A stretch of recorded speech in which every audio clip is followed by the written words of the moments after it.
The story opens with Nikki being urged to get ready for a ball and pick out a dress. Despite being reluctant since she doesn't have a date, she starts looking through special dresses hidden in an attic, a place that was previously off limits when they used to live there.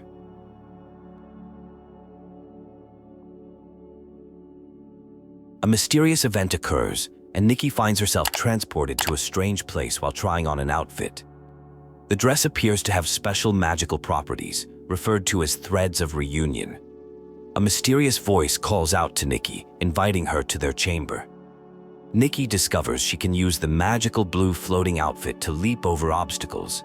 She encounters an Eslim monster, which she defeats using a green purification outfit. The power woven into the threads helps open a temple gate. Ina, the curator, reveals she has been imprisoned for 1,000 years. She grants Nikki the Heart of Infinity, which provides immense power but comes with a cost. Nikki is tasked with journeying to Miraland to revive miracle outfits and potentially save the world. Nikki wakes up after being unconscious for a day, realizing they are stuck in Miraland. While Momo worries about their lost possessions, Nikki tries to stay positive and treat it as an adventure. They decide to explore their new surroundings carefully. They learn about Whim Stars, sources of whimsicality and inspiration that power the Heart of Infinity. Nikki can now create magical outfits like the floating outfit that allows her to float through air. They encounter more Eslings and need to find additional Whim Stars.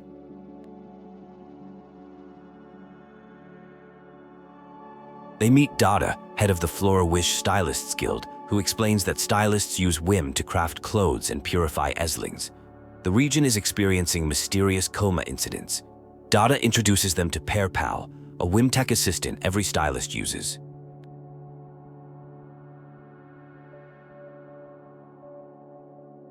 At the Flora Wish Stylists Guild, Nikki receives her own Pear Pal.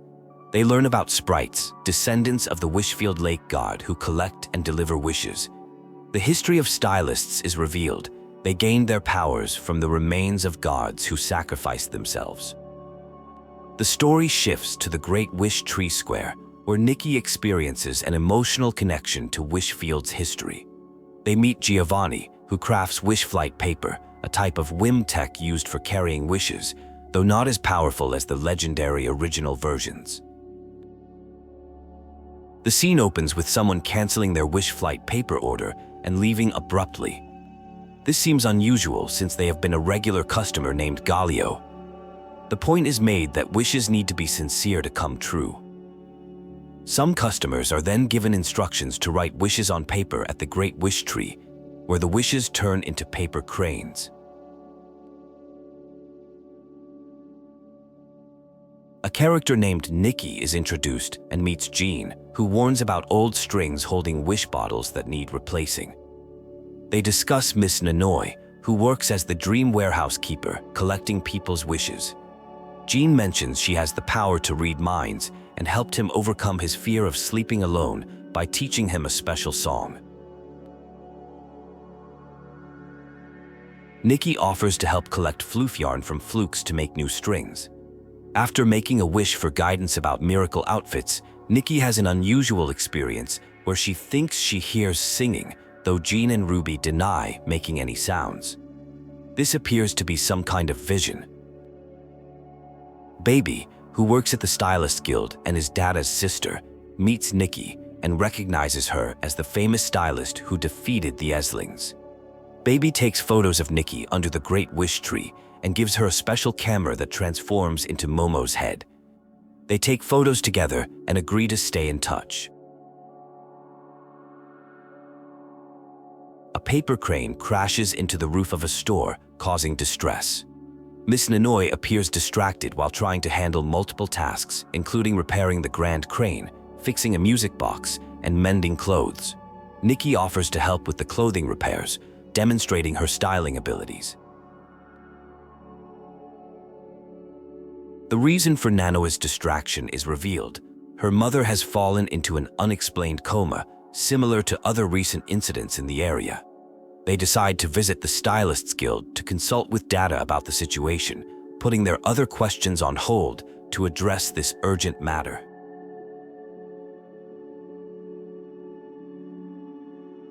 At the Stylists Guild, they meet Captain Haya, who explains the coma victims experienced hallucinations and mood swings before falling unconscious.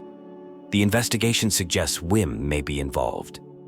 They learn about Dorsey, a former leader of the Golden Daisies, who is showing early symptoms, and decide to investigate at Silken Lake.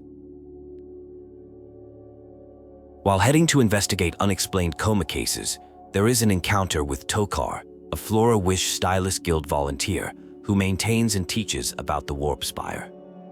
The Warp Spire is revealed to have more functions beyond just teleportation, with Tokar offering to demonstrate these additional capabilities at the Stylist Guild entrance. A concerning scene unfolds where Dorsey appears to be in distress, repeatedly mentioning her brother Dominic.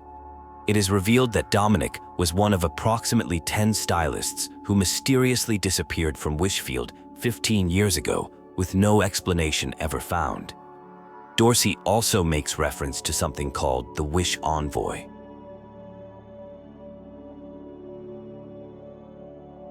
The investigation leads to Miss Noma, who suggests consulting Salai and Farini, members of the Golden Daisies.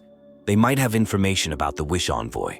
Miss Noma mentions they frequently visit Timus, a cosmetics merchant from the Twin Moon Kingdom who specializes in styling.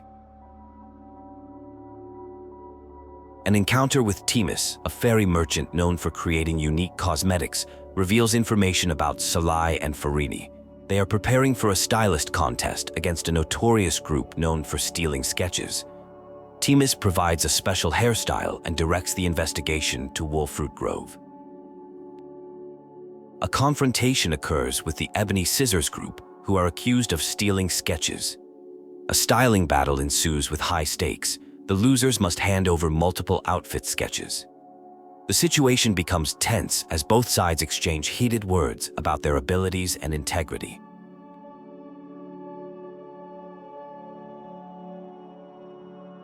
After a successful resolution to the conflict, there is gratitude and friendship offered from the Golden Daisy stylists.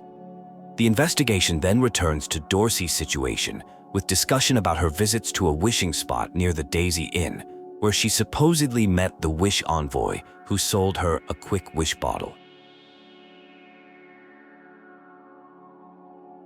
A plan is formed to investigate the mysterious Wish Envoy, who may be behind the coma cases. The team decides to stake out the wishing spot late at night, pretending to be wishmakers to lure out the suspect. They establish barbecues ready as their code word for coordinating an ambush. The stakeout begins at the wishing spot, marked by a statue of the Wishing One.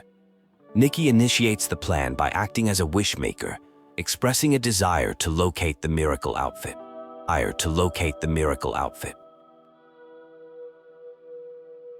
The quest begins with a search for a miracle outfit to help Nanoi and solve the mystery of unexplained comas. Mama offers her saved blinks to the Wishing One to grant Nikki's wish. The Wishing One's envoy appears, claiming to have a blessed quick wish bottle that can instantly grant wishes in exchange for sincere offerings. The situation turns chaotic when the envoy is revealed to be deceiving everyone. A chase ensues, during which a quick wish bottle falls into water, triggering an earthquake and power outage. This suggests the bottles have destructive capabilities, making the situation more dangerous. At the mayor's residence, Croakers report issues with Monroe Finns going berserk and flooding facilities. They describe seeing suspicious wish bottles connecting to the earlier incidents. The power outage affects the entire town, requiring immediate attention. Nikki volunteers to check the well using a floating outfit and acquire an electrician outfit to repair the damaged power system. Mayor Grace accepts the offer, grateful for the assistance. The team successfully completes the repair mission.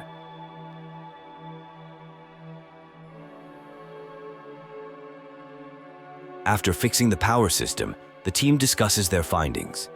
They establish a crucial connection between the quick wish bottles and the coma incidents. Victims showed similar symptoms: vivid hallucinations, wandering minds, wild mood swings before falling unconscious. A large gathering forms to meet the Wish Envoy, revealed to be a Fey Wish sprite. Despite being descendants of the Wishing One, these sprites cannot actually grant wishes. The situation becomes tense as people demand quick wish bottles. The Fey Wish sprite Curator admits to investigating the coma incidents while pursuing dreams of becoming a knight. The investigation confirms the connection between the Wish Envoy, quick wish bottles, and the mysterious comas affecting the town. Nanoi suddenly leaves, troubled by unresolved issues. The team learns of her secret base near the Dream Warehouse, while Curator promises to continue searching for clues about the real Wish Envoy.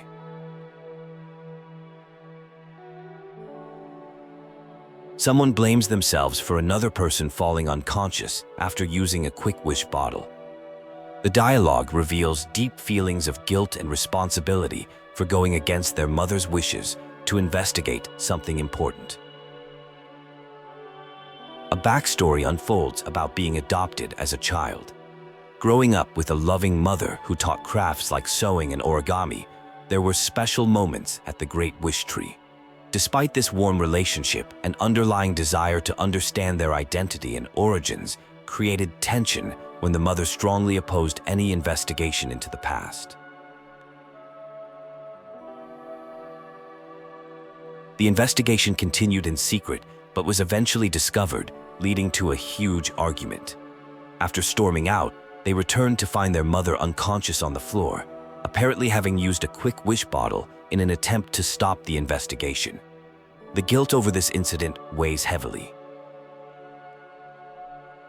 The group discovers important clues, including a torn note mentioning a pink-haired girl. While discussing its significance, they try to determine if it's just coincidence or something more meaningful. The team decides to be thorough in their investigation and shows initiative in pursuing all possible leads. News arrives that the Wish Envoy has been captured after an encounter in the woods. The capture involved some confrontation before Captain Haya made the arrest. Interestingly, the Wish Envoy will only speak to a specific pink-haired girl in private, creating intrigue about possible connections.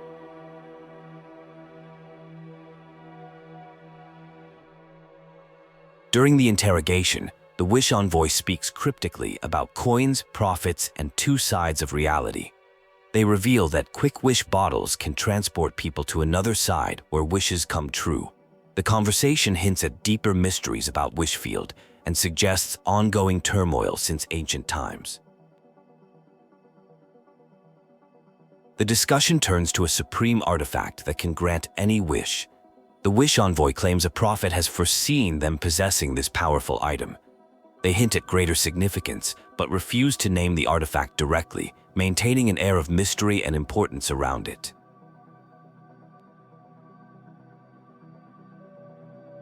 When pressed about helping comatose victims, the Wish Envoy reveals information about a ledger hidden in a cave on Relic Hill in Breezy Meadow. They insist this information can only be accessed alone, setting up a potentially dangerous solo mission that causes concern among the group. The pink-haired protagonist asserts their capability to handle the situation alone, recognizing their involvement can't be avoided since the prophet already knows their identity. The group shows support while maintaining concern for safety. A dangerous situation unfolds requiring rescue using the Grand Crane, but repairs are needed first at a secret base. While some express confidence about returning quickly, others point out the significant distance between Relic Hill and Flora. Transportation is needed, specifically a Whim cycle rental from Sichi Art Academy Field Base in Breezy Meadow. An encounter occurs with Miss Fluffy Waltz Dodo Bear, a PC, who explains that PCs are born from wish-soaked clothes. She shares a playful poem about fairies rising from dresses and promises a future reward at the bridge near the Metal Activity Support Center. The discovery of an important ledger reveals crucial information about quick wish bottles. When wishes made with these bottles are fulfilled, the wishmaker awakens. This provides hope for waking Nanoi's mother, though concerns linger about what exactly her wish might have been. The Dream Warehouse is introduced as a millennium-old structure storing countless wishes. It's described as a magical place containing millions of wish bottles, wish cards, and paper cranes circling the original Grand Crane. This sacred space represents people's faith and trust in preserving their precious wishes forever. A confrontation erupts with paladins who attempt to confiscate suspicious wish bottles. Nanoi asserts authority as intern keeper, citing ancient contracts between humans and fey wish sprites. Despite resistance, they successfully retrieve the crucial wish bottle. The mother's wish is revealed. She hopes for her daughter to grow strong and reliable. It's a long-term wish that can't be instantly fulfilled, but provides direction and comfort.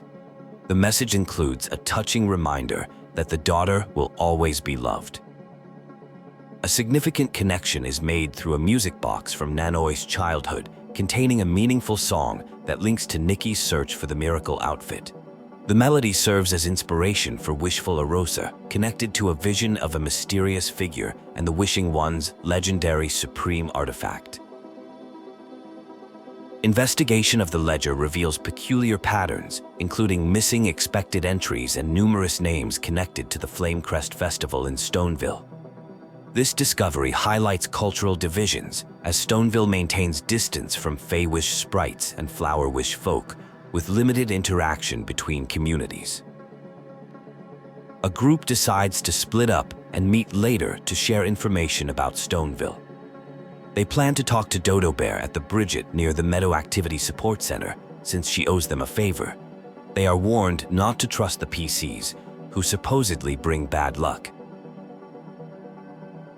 During a meeting with Dodo Bear, she reveals overhearing a conversation between the Wish Envoy and Prophet about the Flamecrest Festival in Stoneville. They mention someone named Giovanni as their next target. Dodo Bear provides directions to Stoneville through the Meadow Activity Support Center.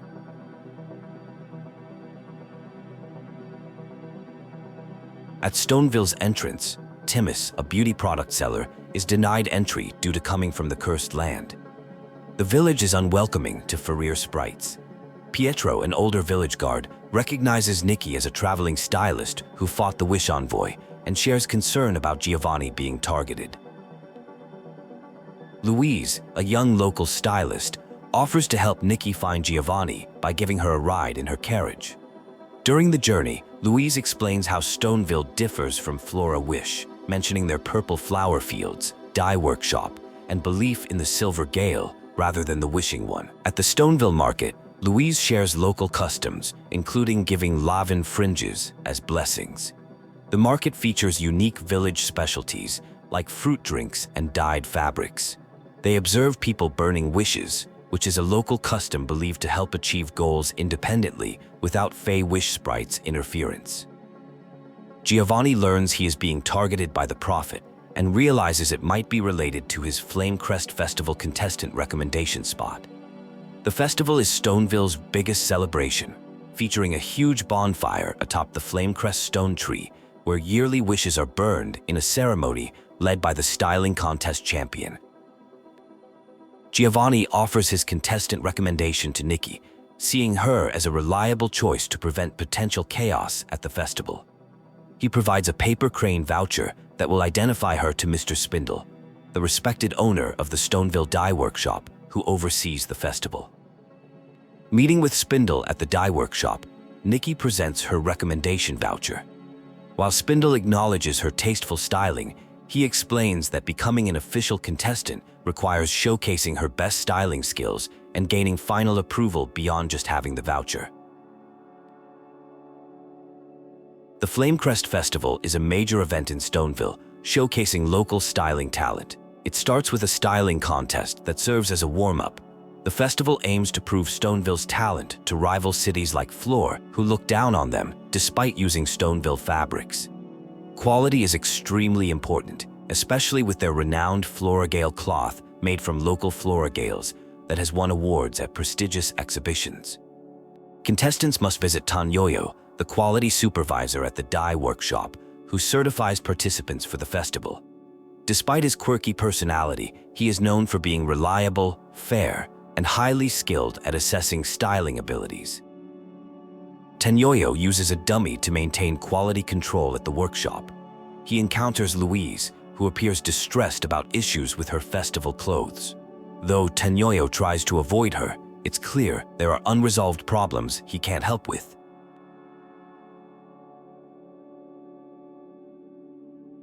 Tenyoyo begins the certification process for Nikki, who is recommended by Giovanni. The process requires contestants to have sufficient clothing and demonstrate their styling mastery. Nikki successfully passes the test and receives the Silver Gale's blessing brooch.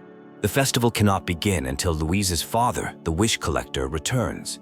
His role is crucial as he alone can collect the year's wishes that will be burned during the festival. Tenyoyo directs Nikki to the festival office at the Flame Press Stone Tree to meet Miss Chloe, the fabric supervisor. Calhoun, a passionate contestant representing the Raging Rocks group, causes disruption at the festival grounds with his sheep, Francisco the Marshmallow. Despite his enthusiasm, he is not permitted to enter the grounds during setup, leading to a chaotic situation that requires intervention. The situation with Calhoun's sheep reveals his neglect of proper animal care due to obsessive styling practice. While apologetic about this oversight, Calhoun expresses strong views about local politics, particularly regarding collaboration with Florawish and tensions with Feywish sprites. Serious quality concerns emerge about the dye workshop's products, including incidents of tearing fabric, inability outfits, and melting materials. Despite Chloe's defense of their quality control processes and Tenyoyo's oversight, these issues suggest potential underlying problems that could be linked to suspicious activities. The scene introduces Momo and Nikki, who are contestants in the Flamecrest Festival. Nikki accepts an invitation from Mr. Giovanni with a condition: if she wins, both Calhoun and Francisco must stop interfering with Miss Chloe's work at the dye workshop. The discussion centers around respecting diligent workers, and Calhoun agrees to the terms. A friendly exchange occurs between contestants, highlighting the importance of the dye workshop in advancing styling in Stoneville.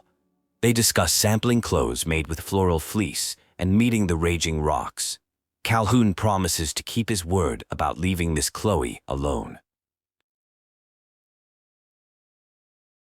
The story introduces Bettina, a wandering ranger from Ambroso, who practices a unique form of styling by studying shadows under the Flamecrest stone tree. Though initially suspected of causing trouble, Bettina explains her direct approach and discusses her background in Ambroso. The narrative shifts to financial struggles and clothing issues, specifically with Flora Gale cloth getting torn. This leads to a discussion about potential counterfeit materials being sold by someone named Mr. Fieldy, who claims to sell legitimate dye workshop products at suspiciously low prices. Louise creates a stunning dress with help from Nikki and Momo, using a creative combination of materials including scarf worms and kerchief fish. Louise gifts her design sketch to Nikki as thanks, confident she can create even better designs for the upcoming festival. The scene moves to the Lakeheart Stone Tree, a central location in the village with a Silver Gale statue. Louise explains local wish-making customs, noting how Stoneville residents place wishes low to the ground, believing down-to-earth wishes are more likely to come true. A mysterious event occurs involving sprites taking away strange orbs, leaving behind a dark-colored quick wish bottle. This connects to Unexplained Coma cases and reveals a wish from D'Artagnan, Louise's father, and the Wish Collector, expressing hopes for his daughter's future as a stylist.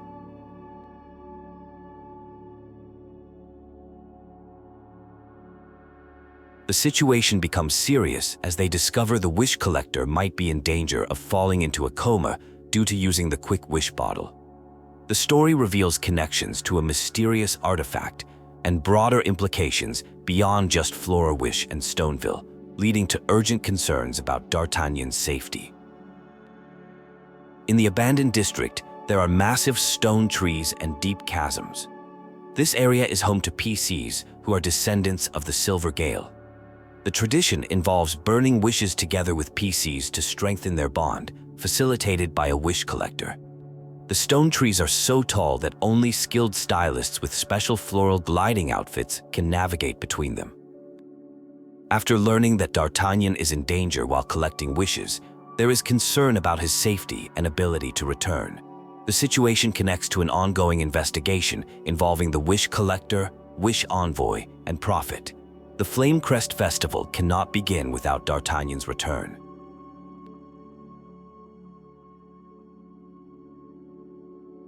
The floral gliding outfit, typically reserved for official wish collectors, is entrusted to Nikki. The outfit only works within Stonewood boundaries and requires practice at a designated stone tree. After practicing, they must meet at Rockfall Valley Walkway to enter the abandoned district. Rockfall Valley marks the boundary between Stoneville and the abandoned district, separating humans and PCs. The area was formerly called Prosperville and was once more vibrant than current Stoneville. Most residents left when stone trees emerged after Heavenfall, leaving only PCs. A discussion reveals the connection between the Quick Wish bottle and an important artifact. This supreme artifact, bestowed by the Wishing One, is a sacred PC treasure. Its power could potentially affect all Wishfield residents, making it a serious concern requiring careful handling.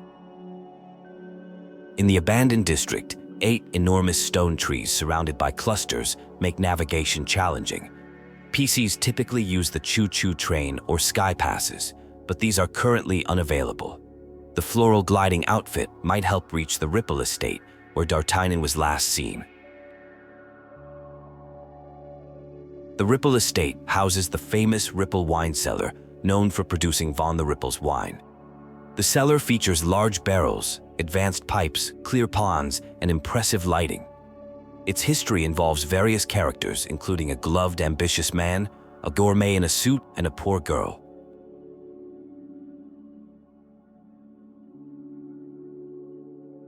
A nostalgic conversation takes place about the once thriving Ripple wine cellar.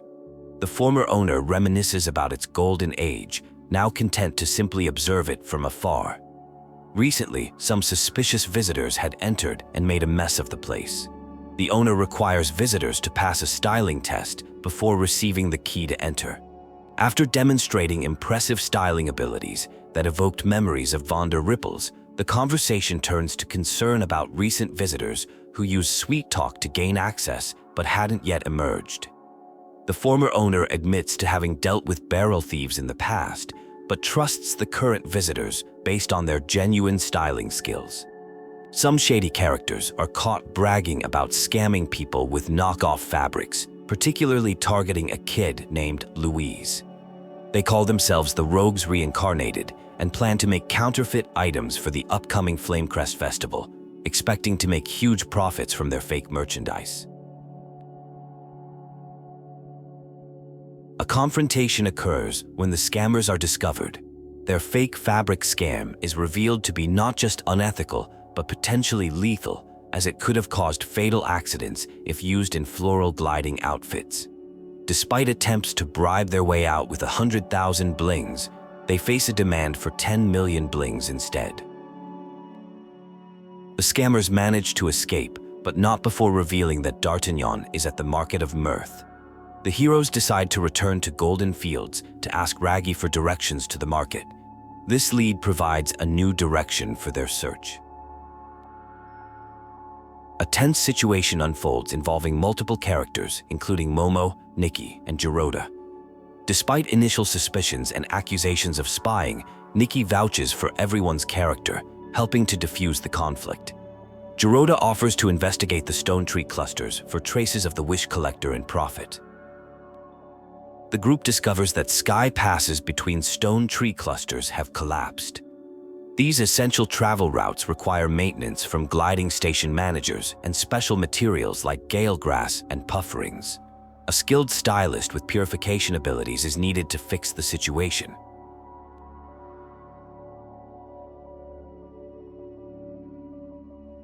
The contaminated stone dew floras are discovered, tainted by evil esslings.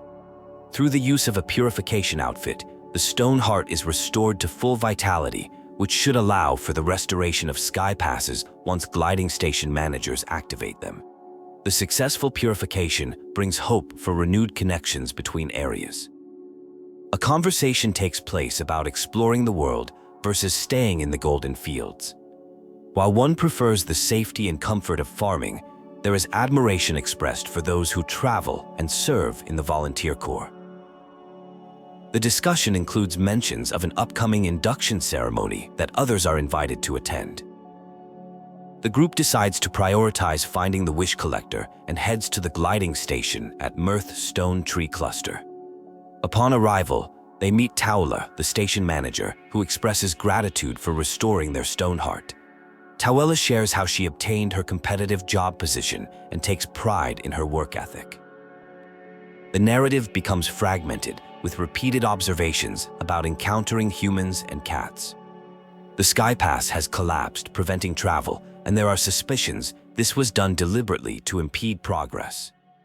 The group decides to seek out Clown Nose Carson at the Market of Mirth. A plan develops involving a catapult seal that requires feeding before it can launch anyone upward.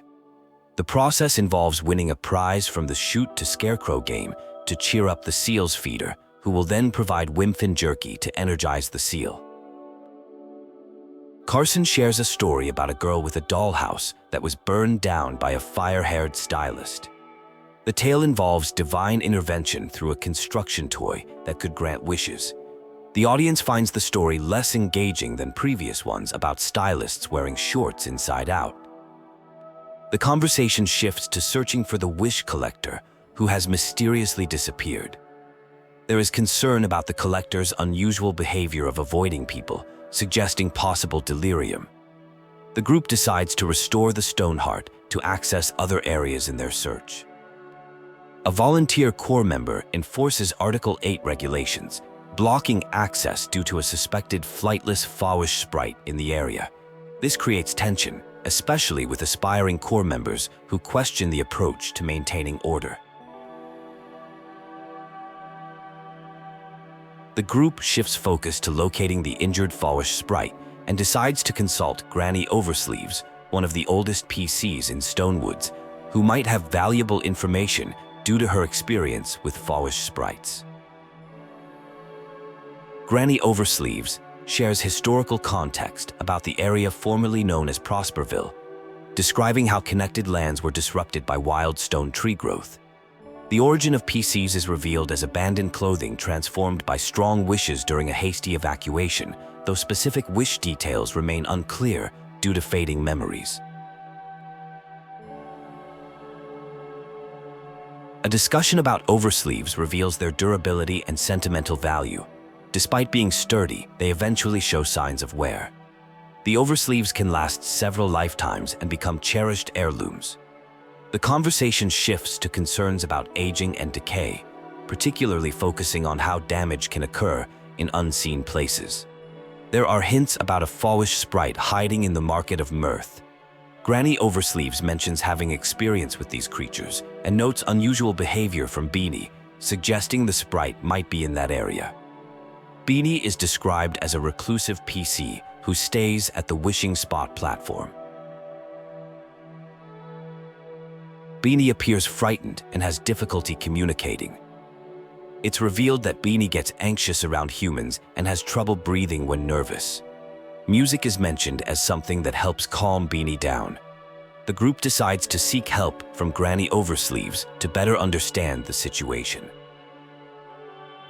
A sad backstory emerges about Beanie being treated poorly for being different from regular PCs. Even the volunteer corps, meant to be protectors, participated in the mistreatment. This reveals a deeper issue about fear of differences and how it leads to oppression. It's revealed that Beanie was connected to a musician who fled to Prosperville. The musician owned an expensive violin and made outfits for both his bowtie cat and violin. This connection to music explains why it helps calm Beanie. The group discovers Beanie was originally clothing for a bowtie cat. An encounter occurs with Avacinda, who is initially mistaken for someone named Geroda. Despite being injured, Avicenda maintains a defensive attitude. The group attempts to help with the wounds, gathering flight fruit and wisteria salt for treatment. Avicenda provides information about seeing the Stoneville Wish Collector at Choo-Choo-Choo's station before departing. The group debates whether helping the injured Avicenda was the right choice, ultimately agreeing that saving a life takes priority.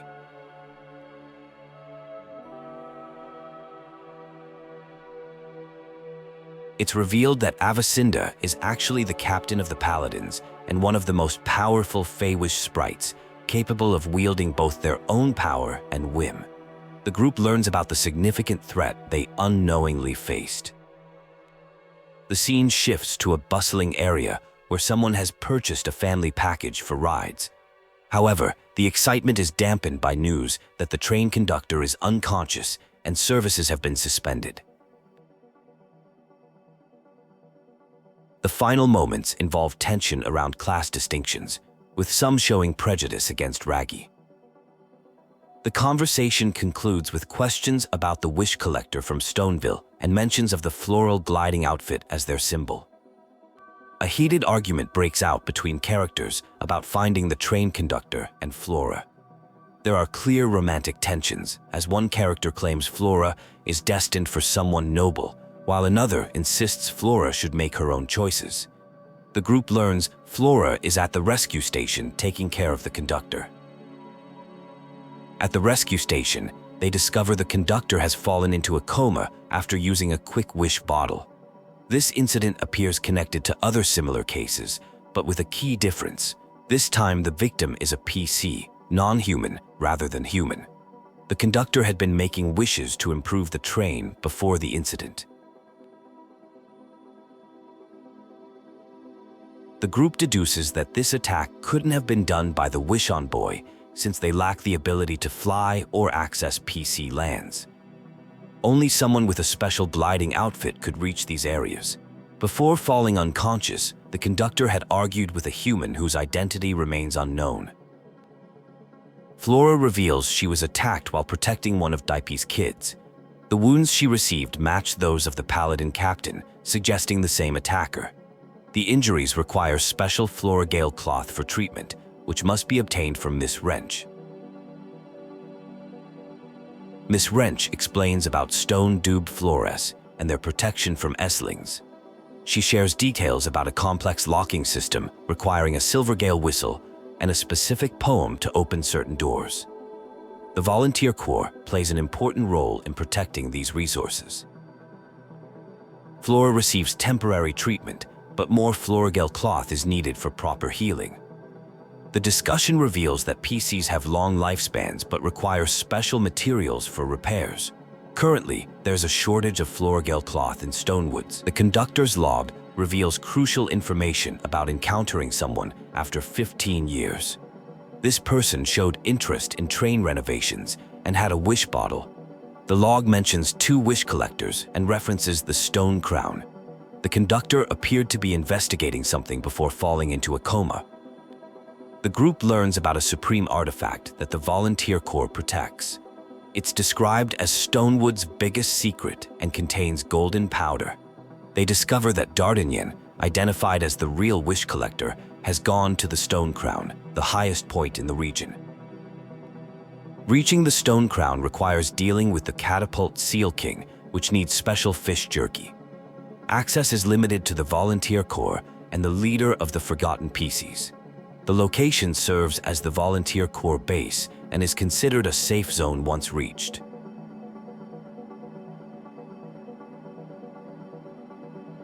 A group needs to travel to the Prosperville cluster to find help, despite it being dangerous territory occupied by forgotten PCs, damaged computers who have lost their memories and identities.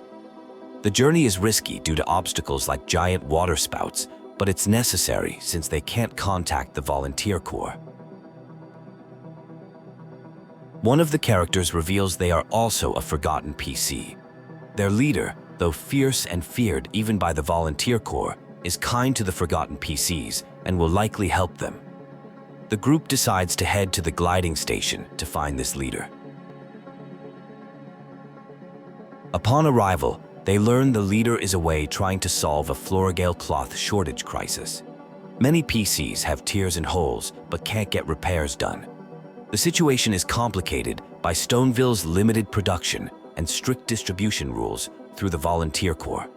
Rather than just waiting for the leader to return, the group offers to help patch up forgotten PCs in urgent need. They decide to check on two critical cases first, Miss Tally and Dully, who have taken turns for the worse. They find Dully in terrible condition, requiring immediate treatment.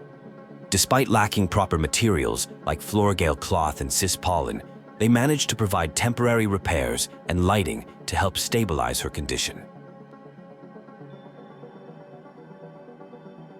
After successfully treating Dully, they encounter Miss Tally, who is frantically searching for lost shredded fabrics despite her poor condition. A confrontation occurs with Dada, leading to Miss Tally's wounds reopening. The group works together to patch up Miss Tally, using music to soothe her during the painful procedure. She falls asleep afterward, and they discuss how her kindness extends even to helping Wish sprites, despite potential consequences. The final revelation explains that collecting shredded fabric is part of a plan.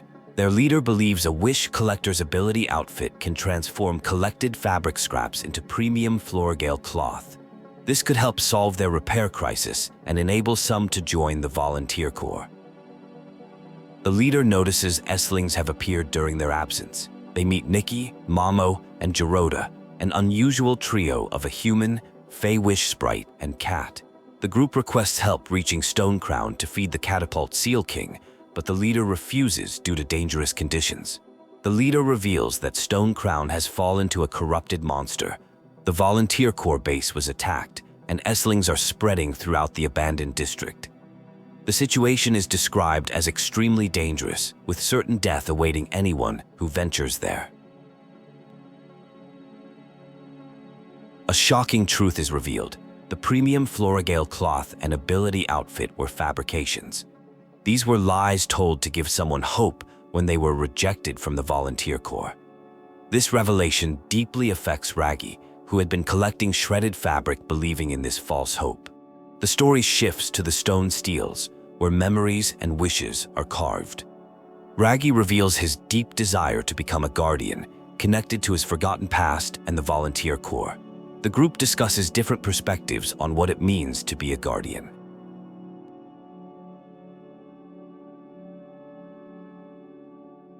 Raggy expresses his love for Stonewoods and his companions, embracing his identity as a misfit.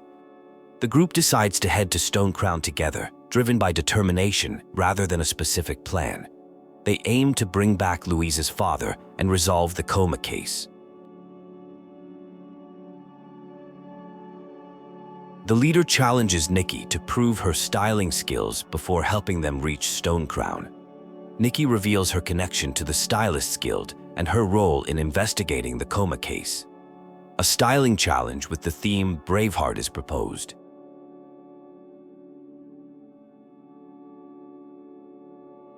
Nikki impresses with her advanced styling abilities. The leader agrees to help them reach Stonecrown, but warns about the dangerous corrupted monster. Raggy shows personal growth in understanding his path beyond joining the volunteer corps. The group heads into battle, unexpectedly fighting alongside a Wish sprite. During the conflict, Raggy gets injured while protecting others, demonstrating his guardian spirit regardless of official status.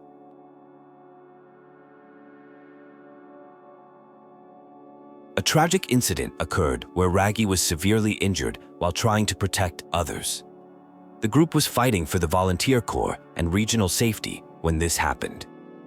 Despite the heavy atmosphere, Stylists needs help with an urgent matter regarding the Orion vase, a supreme artifact at risk of being stolen. The Orion vase is revealed to be hidden in the choo-choo train locomotive, which despite its ordinary appearance is actually a super secure vault. There's intel about a prophet targeting the vase, and troops have been dispatched to activate the Ghost Protocol for protection. Nikki is tasked with retrieving it before the prophet can.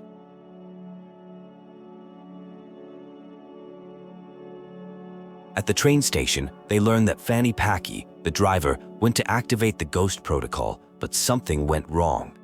The train suddenly starts moving, and there's chaos as it spins out of control. They realize someone is trying to crash the train to get the Orion base. Nikki successfully retrieves the Orion vase, which is revealed to be an ancient artifact that has witnessed countless unfulfilled wishes throughout history. It's described as a striking and sacred object for all PCs, having been guarded for centuries.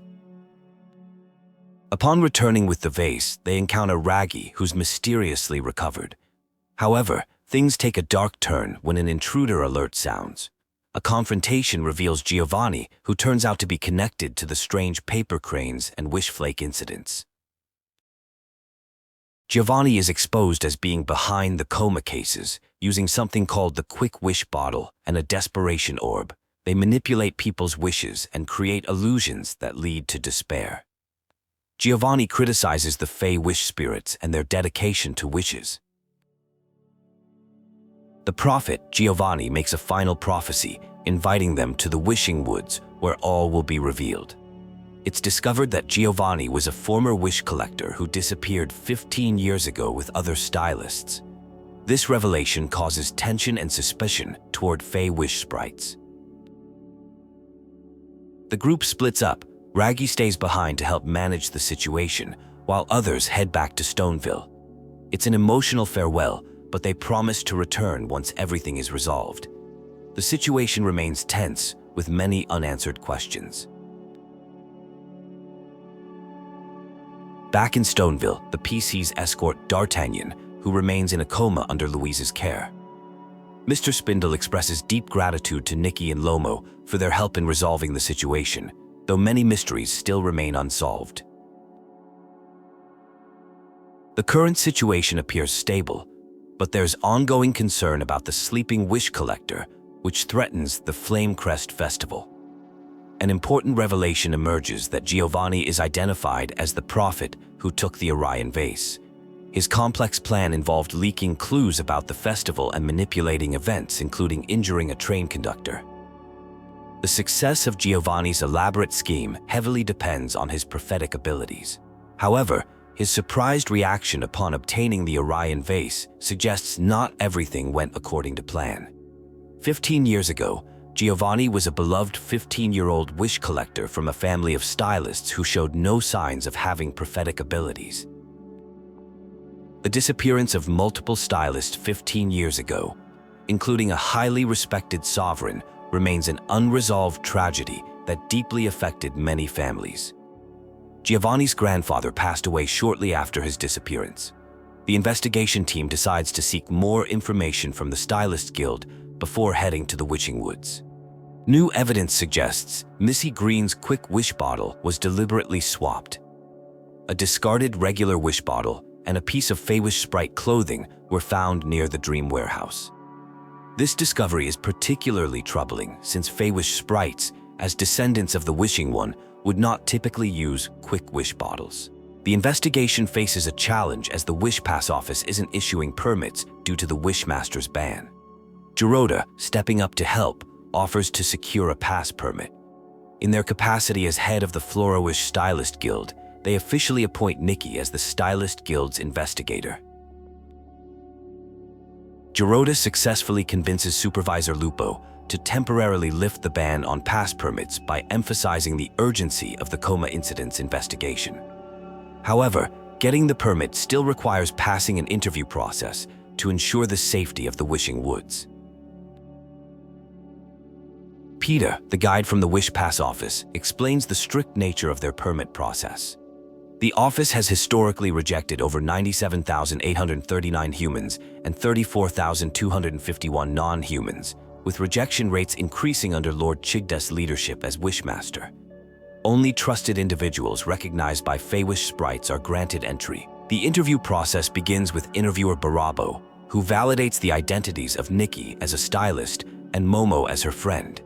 The process continues with interviewer Uwada, who verifies their purpose of investigating the coma incidents. Finally, interviewer Lullabo reviews their completed interview form. A nervous interview is taking place where understanding wishes is described as extremely important to Fey Wish sprites. The interviewee reveals their biggest wish is to acquire all miracle outfits, which impresses the interviewer with the passion shown. The journey to achieve this wish has involved traveling to interesting places, hearing moving stories, and making supportive friends along the way.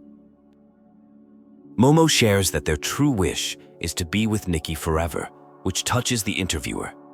Based on the responses, the interview is declared a success, and they are directed to find Miss Lupo for their pass permit.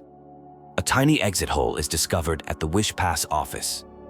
The interview results are reviewed and approved based on the wish and plan to achieve it. A pass permit is provided along with elastic gel, a key material for making a shrinking outfit that will allow passage through the small exit. After acquiring and testing the shrinking outfit, it works but makes Nikki extremely small. Momo offers to carry the now tiny Nikki to the Wishing Woods, dubbing themselves the Momo Express and setting off with enthusiasm. A tense confrontation occurs regarding accusations of theft against someone's grandfather. Nikki introduces herself as an investigator looking into mysterious coma incidents, defending Giroda and explaining her approach to uncovering truth without making baseless accusations. The investigation continues at the Wish Inspection Center, where wishing orbs are sorted. They learn about strange occurrences, including human voices at midnight. However, the path is blocked by Teeny's overturned cart and missing materials. Timus is found stressed about losing an important beauty material. The group offers to help find the material and unstick the cart. The importance of staying positive is emphasized as a core principle. The lost material, gooey dusen, is successfully found. It's revealed to be a key ingredient for a revolutionary ultralight cleansing oil that not only removes makeup, but might help eliminate negative thoughts and feelings. The situation is resolved when Timus cleverly uses the gooey dusen to unstick the cart, demonstrating innovative use of beauty materials aligned with their brand's motto. The discussion begins with enthusiasm about the limitless possibilities of makeup and product innovation. Even small experiments with materials can lead to major breakthroughs. This creative exploration has sparked excitement and new ideas that need to be quickly developed into samples. Information is shared about Afabo's location at the Wish Auditing Station in the Inspection Center. This is described as a restricted area requiring special entry permits from Director Boboda to access. Statistics reveal concerning trends in Wish Orb metrics. Total wishes dropped 3%, while bizarre orbs increased slightly and desperation orbs decreased significantly. The aging wishing orb pipeline is making concerning noises and showing signs of wear. A power crisis emerges as battery levels hit 1%. The Research Institute has taken all charging station batteries, putting the center's equipment at risk of shutting down. This creates urgency to retrieve the batteries. An introduction occurs between Mickey the Stylist and Director Boboda. The conversation reveals past connections between Boboda and Giroda, highlighting their different life paths and ambitions, particularly Giroda's unique wish to become a Feywish Knight. The process for accessing the auditing station is explained, requiring identity verification and demonstration of skills before permits are issued. The importance of the station's role in checking wishing orbs is emphasized. Physical requirements for entering the Wish Auditing Station are detailed. Visitors must shrink down to Fey Wish sprite size to fit through the specially sized doors. The wish classification process is demonstrated through a guessing game, distinguishing between delicious and bizarre wishes. The Fey Wish sprites use special Whim Tech equipment to hear and identify wish types. Critical information is revealed about Afubo's unexpected early departure from work, raising concerns about their unusual behavior and breaking from normal triple-check procedures. A crisis develops when a huge wishing orb becomes stuck in the pipeline, resisting removal attempts and threatening to cause an explosion. The absence of Afubo, who usually maintains the pipeline, becomes a serious concern. The narrative shifts to issues with mutated vines and S-links affecting the Grand Moon Wish Tree. A research group forms to study these mutations independently, since the paladins seem uninterested in addressing the threat to fallish sprite habitats. A conversation begins about someone who took some tools and went into a shabby cave in a nearby grove. The revelation comes after some hesitation and prompting to remember the details. After getting this information, there is urgency to check out the location. The scene shifts to someone struggling with making dolls, specifically working on their 38th attempt. They are interrupted by Nikki, who identifies them as a Fubo despite their initial attempt to pretend to be a Fey Wish sprite doll. After being caught in the deception, a Fubo admits their true identity. A crisis is revealed at the center, where a huge wishing orb is stuck in the pipeline and at risk of exploding. A Fubo, who typically handles pipeline maintenance, explains how they usually deal with oversized orbs and various methods to unstick them, including using grease, which has already been attempted without success. A new solution is proposed using Timesey's ultralight cleansing oil as a more effective alternative to grease. Despite some initial skepticism about whether it will work on such a severely stuck orb, they decide to head to Timus Beauty Lab to get the oil. At Timus Beauty Lab, they find Timus injured from suddenly growing mutant vines. Despite the injury, Timus becomes excited about the innovative use of the cleansing oil and provides instructions to clear the lab using the self-cleaning mode so they can access the oil. The ultralight cleansing oil is successfully used to unstick the massive wishing orb from the pipeline, averting the crisis at the center. Everyone celebrates the successful resolution of the problem. A meeting is called to discuss the incident. It is revealed that a Fubo left their post to make a Fey Wish sprite doll for a lonely girl who lost her family. The touching story gains sympathy from others who offer to help complete the doll. The group collaborates to gather materials and create a human-sized version of the doll. Their efforts culminate in creating a beautiful, large doll that will be perfect for the little girl to hug. Arrangements are made for the special delivery of the doll through their super courier, Hayabao. Despite being off-duty, they enthusiastically agree to help deliver this special gift to fulfill the girl's wish. Official investigators from the Stylists Guild are looking into mysterious coma incidents in the Wishing Woods. When questioned about strange occurrences, someone mentions seeing Fey Wish sprites from the Research Institute transporting large batches of wish bottles, as well as spotting a human man frequently visiting with the Paladin captain, which is unusual since the captain rarely interacts with humans. The Research Institute was established about 10 years ago by the Wishmaster, supposedly to develop Whim tech for the Paladins. However, it has produced nothing in all these years. Strange noises that sound like human voices are often heard from the facility. The Institute is completely controlled by Paladins both above and below ground. There appears to be a secret underground area that requires a key for access. Through eavesdropping, it is revealed that a spare key is hidden in a small cave near 2 dead tree stumps, carelessly left there by one of the guards for convenience when other Paladins need access. The investigators discover Dominic, who has been missing for 15 years. He was formerly the leader of the Golden Daisies and is Dorsey's brother. He explains they were captured to recreate the Orium vase, a divine artifact, but instead created quick wish bottles as a dark byproduct that can produce desperation orbs. Nikki and Momo identify themselves to the prisoners. They meet another captive who provides intel about the guards Rada and Ulabo and reveals that Captain Avicenda is a strict leader who holds the key to the cages. The power dynamic has shifted, with Paladins potentially controlling even the Wishmaster now. The conversation turns to Giovanni, revealed to be Griffith, who was captured at age 15. Initially desperate to return home to his sick grandfather, he eventually became quiet and developed some arrangement with Captain Avicenda. The circumstances of this deal remain mysterious, but it appears connected to the distribution of quick wish bottles. The investigators plan to look into the Paladin captain through a cosmetic merchant named Timus, who supplies materials for experiments. It's revealed that all captured stylists are being held in this facility, forced to produce quick wish bottles. The situation seems connected to both Giovanni and Avicenda's previous activities in the abandoned district. There are many mysteries surrounding Giovanni and the quick wish bottles. Questions arise about why they are collecting desperation orbs and their true motives.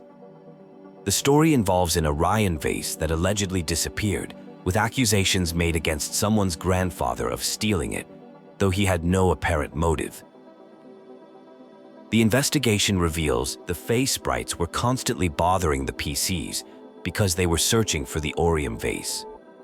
The Avicenda situation is particularly puzzling since their ancestors were historically the most loyal servants of the Wishing One, who occasionally visited the Wishing Woods.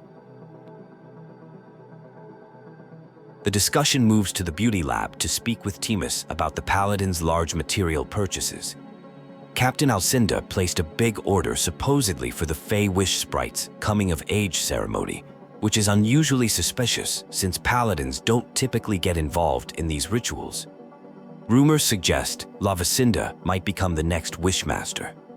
The current Wishmaster's health has deteriorated significantly, and no one has seen them recently. Most official business is now handled directly by Avicenda and the Paladins, raising questions about the Wishmaster's actual involvement. A crisis erupts when materials needed by Victor are stolen by terrifying creatures called Aslings. These creatures are causing havoc near the Grand Millie Wish Tree, making it impossible to retrieve the stolen items. The situation is complicated by dangerous Pounce Cereas, giant plants that trap small creatures. Upon meeting Supervisor Vigda, who manages confetti cannons, concerns about Paladin misuse of funds are raised. The Wishmaster's illness prevents direct complaints. To meet the Wishmaster, visitors need recommendation letters from 3 Fallish sprites, according to official rules.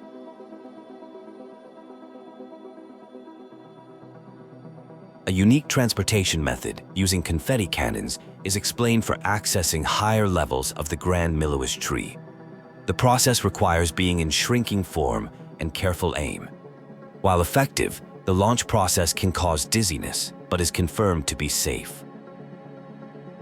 The plan to obtain recommendation letters involves visiting 3 specific individuals: Uncle Barbarata at Chef Dorobos restaurant, Kukuda in the residential area who has a crying baby, and Dr. Melabo at the Delicious Wish Clinic.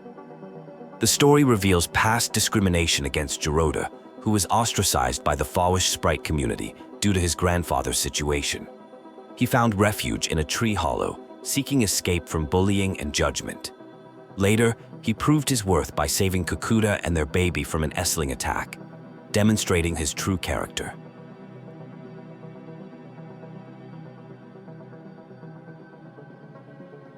The scene begins with someone writing a recommendation letter to the Wishmaster, praising Nikki for helping calm a crying baby. The letter writer notes the baby has been crying frequently, possibly due to a delayed coming-of-age ceremony. The scene shifts to a meeting with Dr. Melabo, who typically treats Feywish sprites rather than humans. The doctor mentions dealing with mutated vines that have been injuring many Feywish sprites, making this the busiest period since the historic Desperation Syndrome epidemic. Dr. Melabo explains that Feywish sprites survive on wishing orbs, but only delicious ones provide nutrients. Bizarre orbs cause stomach aches, while desperation orbs led to the deadly Desperation Syndrome hundreds of years ago. This resulted in the establishment of the Desperation Syndrome Research Center. Nikki introduces herself as a stylist seeking to meet the Wishmaster. Dr. Melabo discusses Giroda, mentioning his dream of becoming a Feywish knight and his history of being arrested by paladins. Despite past struggles, Giroda now successfully sells crafting materials to humans. Dr. Melabo agrees to write a recommendation letter, but requests Nikki create a vibrant outfit design that captures the essence of nature, as the doctor misses the outside world due to long work hours in the clinic.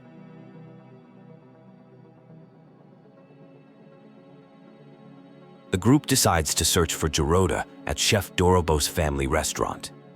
They discover Giroda has been arrested by paladins who frequently blame him for various problems due to his grandfather's controversial history.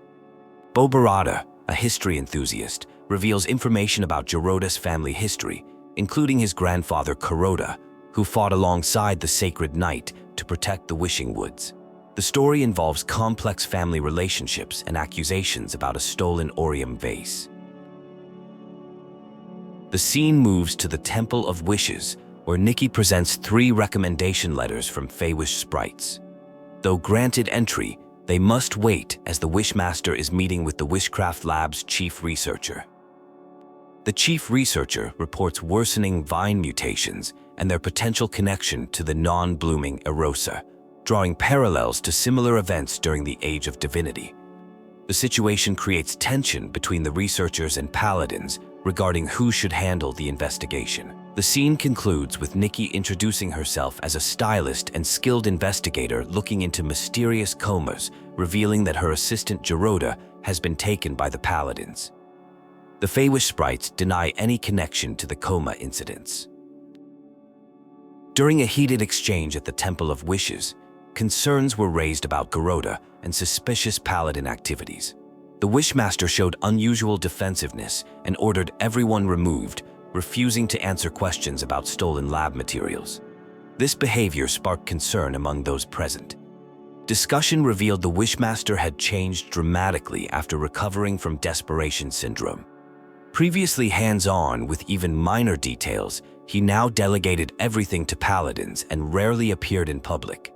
His apparent avoidance of issues like mutated vines and coma incidents raised suspicions about hidden secrets.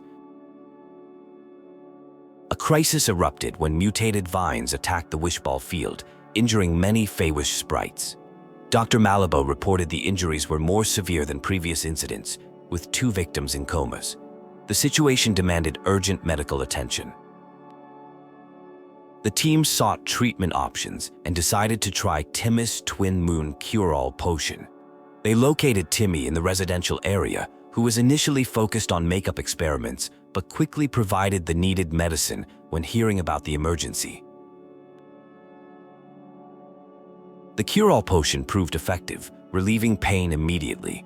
This sparked a discussion about Lord Chigda, with some Feywish sprites praising him as a legendary figure who saved them from starvation and distributed wishing orbs. A devoted follower even shared Chigda's sketch.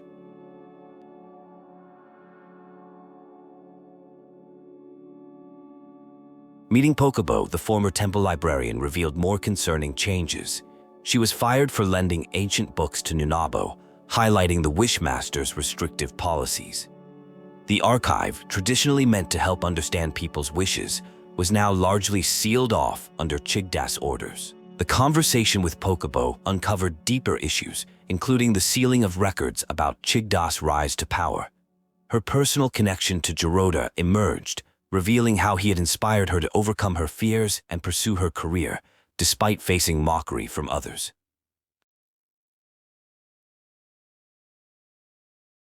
The discussion opens with a reflection on wishes and perseverance. Every wish has equal value, regardless of who makes it. Even when the path to achieving a wish isn't clear, the act of making the wish itself can provide direction and guidance forward. This philosophy gave encouragement to keep pursuing dreams despite obstacles. A major revelation occurs about the Wishmaster. He is not actually a licensed stylist as previously claimed. This information is kept very secret, known only to a select few. The original Feywish sprites who knew this truth are no longer around, and the Wishmaster keeps this hidden to protect his reputation and authority. Through clever distraction of the guards using a fake story about a mutated sprite, the protagonists manage to infiltrate the Temple of Wishes. They confront the Wishmaster with evidence, including a recovered sketch, forcing him to reveal his true identity. The fake Wishmaster confesses that he is an imposter, forced by the paladins to maintain this deception. He reveals he agreed to the arrangement to receive treatment for desperation syndrome. The real Chigda hasn't been seen in ages and may be dead. The imposter serves as a puppet for issuing orders. Information about Giroda's imprisonment is revealed. He is being held in a cavern prison near the Grand Milowish tree, where the paladins secretly imprison rebellious sprites. The fake Wishmaster offers a key in exchange for keeping his secret, enabling a potential rescue mission. The scene shifts to Giroda experiencing emotional distress in the prison, revealing his deep-seated fears and failed attempts to achieve his wishes. Despite years of effort, he feels defeated by his capture and struggles with the darkness of imprisonment. A turning point occurs as Giroda overcomes his fears and proves himself as a true knight through his actions, not through formal ceremonies or medals. His inner convictions and bravery in facing danger demonstrate his growth into the role he always dreamed of. A paladin's daily log reveals classified information about special tasks related to the Wishmaster and a desperation orb warehouse. This facility, managed by paladins, processes dangerous desperation orbs that are life-threatening to Feywish sprites. The confrontation with Alvacinda reveals a shocking truth. The paladins are working to create a new god through sacrifice, believing the Wishing Woods have lost their way. They claim Lord Chigda will be their new deity, suggesting the real Chigda may still be alive but hidden. The revelation about Lord Chigda raises questions about why an imposter was needed if the real Chigda still lives. The situation suggests Chigda cannot appear publicly, requiring Alvacinda to act as his representative. The mystery deepens around the true nature of the conspiracy. A family of devout followers struggled with accepting the death of their deity, the Wishing One. Their faith was so strong that life seemed meaningless without their god. The concept of replacing their lost deity with a new one through sacrifice seemed unthinkable, yet mysterious quick wish bottles appeared to be part of some greater plan. The group decided to investigate the Desperation Orb warehouse basement for answers. There they encountered Giovanni, who revealed he had been imprisoned by the Paladins after they discovered his betrayal. The Paladins had also taken the powerful Orion Vase. Giovanni explained that the Orion Vase had chosen someone special to defeat Chigda, the Wishmaster. In another timeline, Giovanni had used the vase himself, but failed. Chigda had made a dark deal for eternal life, becoming one with the vines and feeding on people's desperation. Consumed by revenge, Giovanni pretended to help spread quick wish bottles while plotting against Chigda. He used the Orion Vase to reverse time, but nothing changed until the arrival of a girl from another world, someone who had never appeared in previous timelines. Chigda was growing stronger, hiding in the Grand Milowish tree and devouring desperation orbs. This caused vine mutations and prevented erosite flowers from blooming, threatening the awakening of baby foeish sprites. Without the proper ceremony and sparkling pollen, the Orion Vase could not fulfill wishes. Hope emerged in ancient history. During the Age of Divinity, a sacred knight had successfully defeated the desperate vines. The answers lay in the sealed swordsmith ruins, which could be accessed with a special key that had been passed down and hidden away. At the ruins, they encountered a message from Werther, the sacred knight, who had left instructions for future heroes. Only someone wearing the sacred knight's armor and wielding the sacred blade could stop the desperate vines. Huerta's spirit waited to pass on this power. They awakened Huerta, who provided a sketch for the sacred knight's outfit, requiring a rare material called silk rosite. With limited materials, they decided to make a smaller version, a Feywish knight's outfit that would fit perfectly. The group discovered the Grand Milowish tree corrupted by dark essence, making it unusable. They confronted Chigda, who had become a monster consumed by dark essence, betraying the original Wishing One's purpose by feeding on people's despair and desire. Using the power of the Wish Knight outfit, they successfully purified the desperate vines, defeating Chigda and returning things to normal. Their victory revealed the Paladins' true schemes and marked a new chapter in their world. The hero Giroda emerged as a true Wish Knight, living up to their legendary heritage. The story reveals how Vines began mutating due to Chigda's attempt to cure himself by colluding with dark forces. This led to him becoming an Essling, explaining his strange behavior. The disappearance of the Witching One caused some Wish sprites to lose their way and forget their true purpose.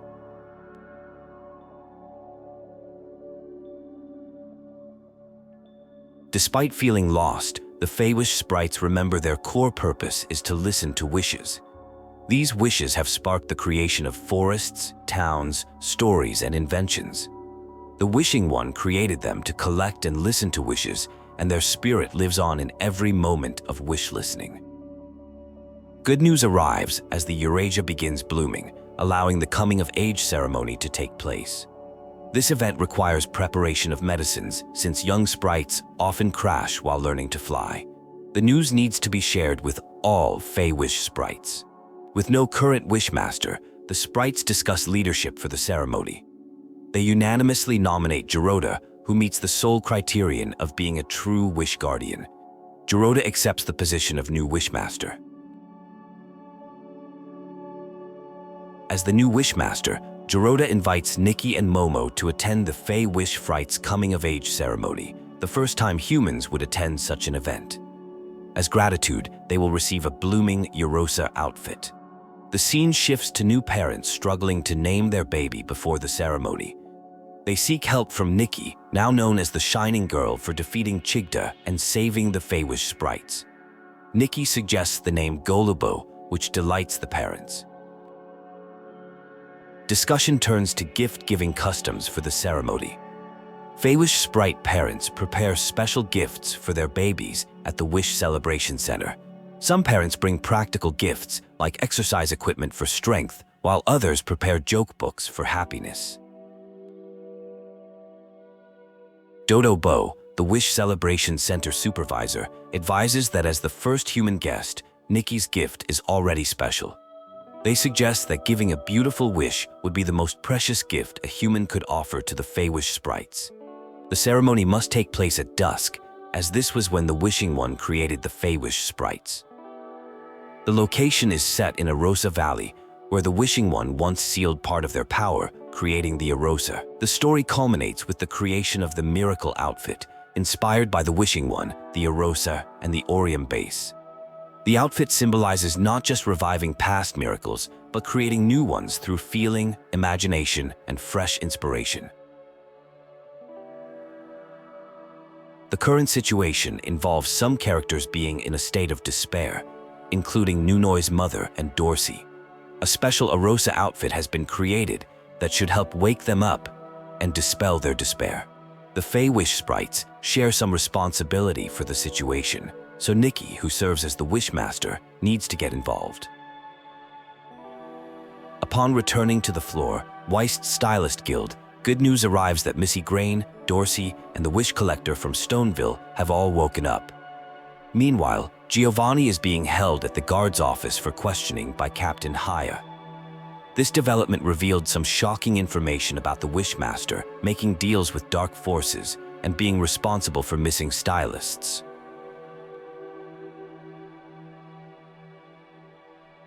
Reports of dark movements have been surfacing lately, with their presence now confirmed in Wishfield. There's concern that their plans extend beyond just corrupting the Wishfield. However, hope remains as brave and kind stylists continue to fight against evil, creating outfits like the Wishful Erosa that help wake people from their comas and reduce suffering. An overview of Miraland reveals it as a world of scattered regions formerly protected by different gods.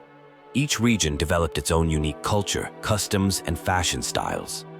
After the War of Heavens, regions merged to form 7 great nations and several smaller ones, as people adapted to life without divine protection. The 7 major nations include the Heartcraft Kingdom, known for fairy tales, Linlong Empire, mixing mystical and heroic elements, Empire of Life, run by wizards and knights, Star Hail Federation, Trade Center, Terra Alliance, wild and passionate, Twin Moon Kingdom, focused on knowledge and nature, and Whaleport, built around a space station.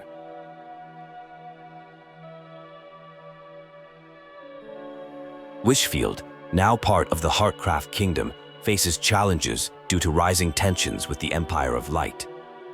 Its border location makes it particularly vulnerable to these conflicts, explaining the high number of exiles in the region. Despite plans for further exploration, travel between regions is currently limited due to the closure of the main route from Flora Wharf. Despite travel restrictions, there's a promise to notify when routes reopen and help track down clues for the next miracle outfit. For now, the recommendation is to stay in Wishfield and continue working locally while waiting for new opportunities to explore other regions.